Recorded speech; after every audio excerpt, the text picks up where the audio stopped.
Hello, I'm Bob Bell. I'm sitting here with Grant Krucich. He's written a book, Scugog Carrying Place, The Frontier Pathway.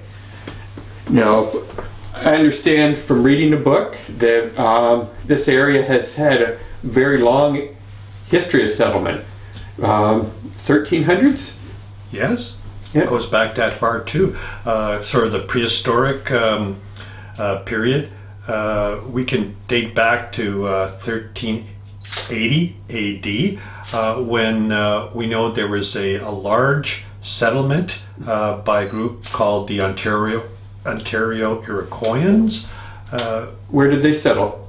They settled just off of what's today Roslyn Road and Harmony in Oshawa, into a settlement which we've called the Grandview site, because it goes near another street called Grandview, and there was almost up to 1,000 people living there at that period of time for about 40-50 years. That settlement was here before it was moved, and there was another village here in Oshawa that was the McLeod site, Right.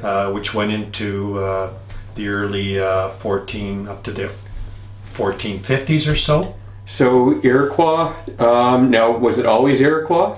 Well, they were called the Ontario Iroquoians to distinguish them from the Iroquois that was south of Lake Ontario. So Iroquoians versus Iroquois. Yes. Oh, And these Iroquoians basically morphed by condensing their settlements up in Simcoe County, today's Simcoe County, which we sometimes call Huronia, and call them the Huron, but they call themselves the Wendat.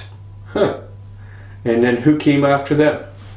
Well, so you have these settlements here, Grandview and so on. They slowly migrated north into Huronia in the next 100 years. So you get a progression of settlements, native settlements, and they were farming communities, by the way, and they go progressively north, basically along the path of the Scugog Carrying Place. Now, you mentioned farming.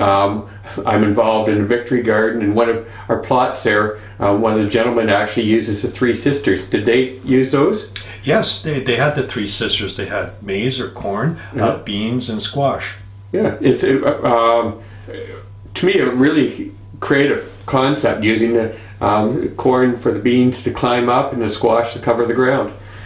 Now, I understand other tribes moved in as well? Well, after those villages migrated north, yes, that's when the Airqua from south of Lake Ontario came in and destroyed the Huron culture and dispersed them. And for a period of maybe 30, 40 to less than 50 years, they occupied the north shore of Lake Ontario. So you had some of these communities like Gananoque was one, others all along the lake, some at the Rouge River, etc., by various Iroquois tribes.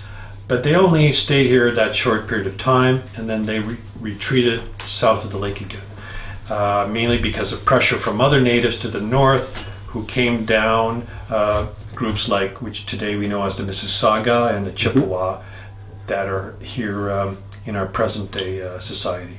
Oh, very interesting. And after that came the white man, I take it. Yeah, Yes. in a sense, our ancestors, if you want to call it that, were the last people here. Yes. Well, I thank you very much for the history, and thank you very much for writing a great book. Yeah, my pleasure. Thanks. Thanks.